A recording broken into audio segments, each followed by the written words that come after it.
मीराबाई नृत्य करती थी, पर मीराबाई का नृत्य कई लोगों को लगता था नाचने वाली आ गई है। कई लोग इस बात से नाराज भी रहते थे, ये नाचती हैं जहां जाए, जहां पहुंच जाए वहीं नाचती, पर जहां जाए वहीं नाचती नहीं थी मीराबाई। ठाकुर जी का रूप देख करके मीराबाई की स्थिति जब अपने आपे से बाहर हो जाती थी, जब अपने वश में उनका तन नहीं रहता था, तो नृत्य होता था उनसे। एक बार मीराबाई नृत्य कर रही थी, सब लोग दूर दूर हो गए थोड़े। कुछ लोगों को तो प्रेम समझ में आता था मीराबाई का, पर कुछ लोगों को नहीं आता था, दूर दूर हो गए। ये देखो जहां चाहती मैं नाचने लग जाती, ऐसा बोलने लगे लोग।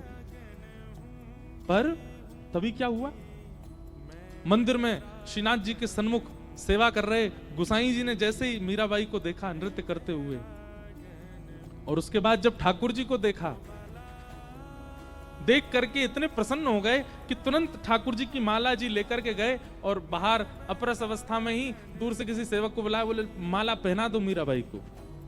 ठाकुर जी के गले की माला उतार के पहना दी मीराबाई को। अब ये दृश्य देख करके वहां खड़े लोग सब सोचने लगे,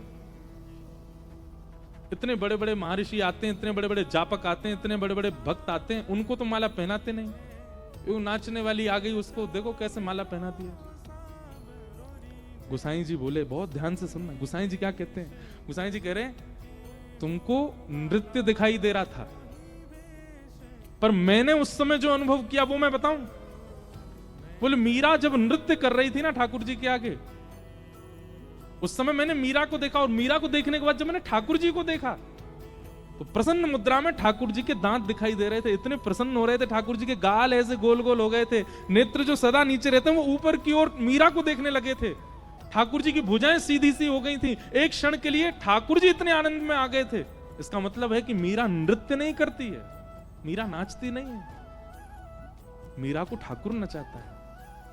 वो अपनी तन की स्थिति से जब परे हो जाती है तब नृत्य प्रकट होता है। और भैया दुनिया का नृत्य तो जनों को प्रसन्न करता होगा, पर जिसका नृत्य ठाकुर को प्रसन्न करे उसको तो ठाकुर जी की माला क्या, ठाकुर जी को ही प्रदान कर देना चाहिए। तन की स्थिति जब आनंद में होती है तो व्यक्ति सुख का चिंतन नहीं करता। मैं निवेदन कर रहा था जब महाराज जी आ रहे थे, उस समय क्या बात निवेदन कर रहा था, 3 घंटा एक आसन में बैठना, 4 घंटा एक आसन में बैठना, ना हिलना ना डुलना ना पांव सीधे करना। हूं तो मैं भी मानवी हूं, तो है तो आप भी मानवी, पर ये क्यों हो जाता है? 4 घंटे तक हमको इस स्थिति का पता क्यों नहीं चलता है? हम एक ही आसन में बैठे रह जाते हैं, क्योंकि ये सुख नहीं है, ये आनंद है। सुख में अपनी तन की सुध होती है, पर आनंद में सुख के तन की सुध नहीं होती। यह भी स्थिति आएगी एक दिन कथा में। आज पहला दिन है, हो सकता है आज भी किसी को हो रही हो, पर एक दिन ऐसा भी आएगा कि आप यह भी विस्मृत हो जाओगे कि हम सागर में बैठे हैं, ये सागर हमारा घर है यहां पर।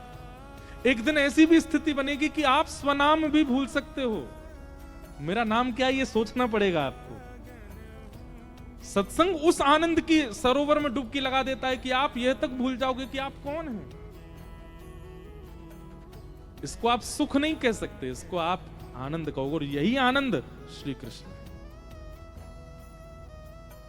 यही आनंद श्री कृष्ण है। सत्य चैतन्य और आनंद, सच्चिदानंद रूपाय विश्वोत्पत्त्यादि हेतवे, विश्व की उत्पत्ति पालन और संहार जो करते हैं, तापत्रय विनाशाय श्री कृष्णाय वयं नमः।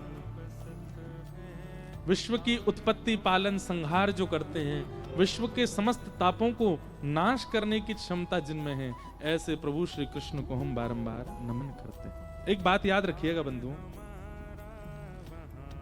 कृष्ण भक्ति से जीवन में कष्ट नहीं आएगा ऐसा नहीं है, पर हां कृष्ण भक्ति जिसके चित्त में विराजमान हो जाती है उसको कष्टों का अनुभव होना बंद हो जाता है, उसको कष्टों का अनुभव नहीं होता। फिर अभी आपको कोई कष्ट दे दिया जाए, आपको तुरंत अनुभव हो जाएगा, आपको तुरंत लगेगा ये पीड़ा मेरे जीवन में आई, मुझे ऐसे वस्त्र पसंद है, मुझे ये वस्त्र नहीं मिले, मुझे ऐसा खाना पसंद है, ये भोजन नहीं मिला, मुझे ऐसा ऐसा वातावरण पसंद है, मुझे वो नहीं मिला। ये संसार में रहते हुए व्यक्ति को अनुभव होता है। पर जैसे ही ठाकुर जी की भक्ति, विशेष रूप से वृंदावन की भक्ति प्रारंभ होती है, आप तन की स्थिति से परे होने लग जाते हैं। हमारे श्री हरिराम व्यास जी एक पद गाते हैं, वृंदावन साचो धन भैया, वृंदावन साचो धन भैया, वृंदावन साचो धन भैया, ओ वृंदावन साचो धन भैया, श्री वृंदावन साचो धन भैया। वृंदावन कैसा है? बोले साक्षात लक्ष्मी जब वृंदावन आती है ना, तो किशोरी जी की सीधी बलैया नहीं लेती हैं वो। बोले वो तो ले ही नहीं सकती। किशोरी जी के सामने अगर लक्ष्मी आ जाती हैं तो रूप माधुरी का दर्शन करते ही मूर्छित हो जाती हैं। किशोरी जी जब उठ के चली जाती हैं तब मूर्छा दूर होती है लक्ष्मी की, तो लक्ष्मी उठ करके जाती हैं। और किशोरी जी जिस मार्ग से गई हैं वहां किशोरी जी के जो चरण रज हैं, उस चरण चिन्ह रज की बलैया लेती हैं लक्ष्मी।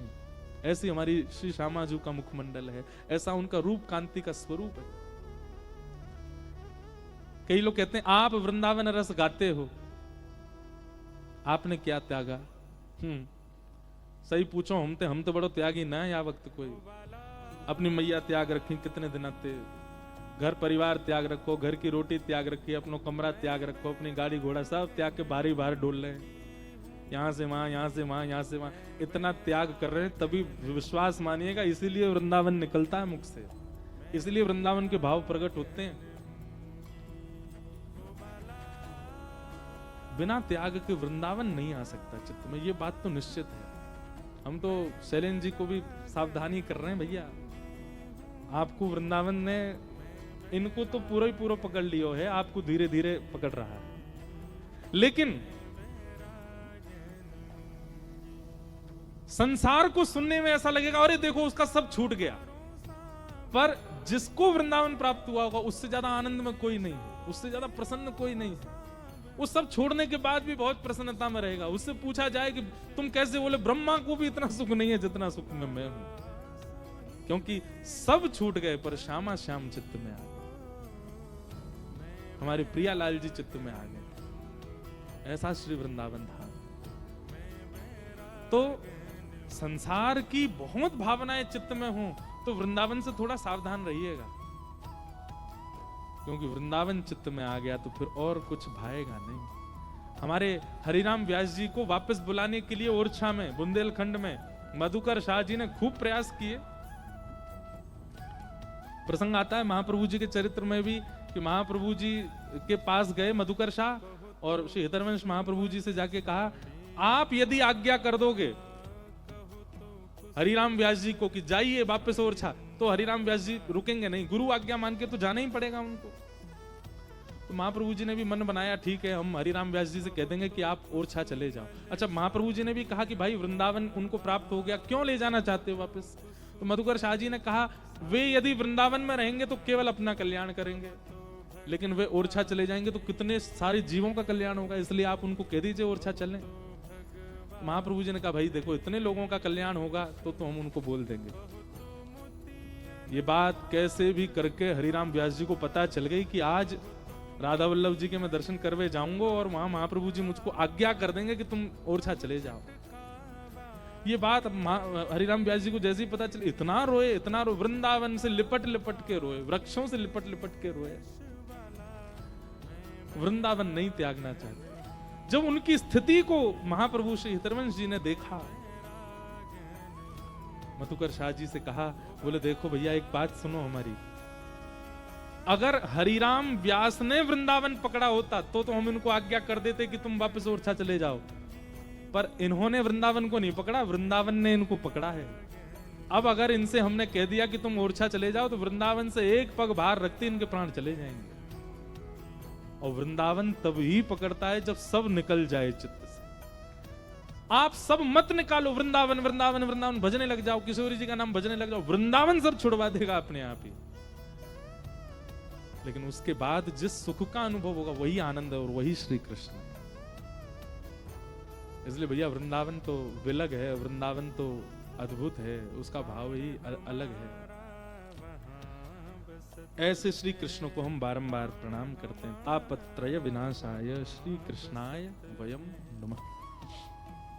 महात्म्य में अनेक चर्चाएं आगे की गई हैं,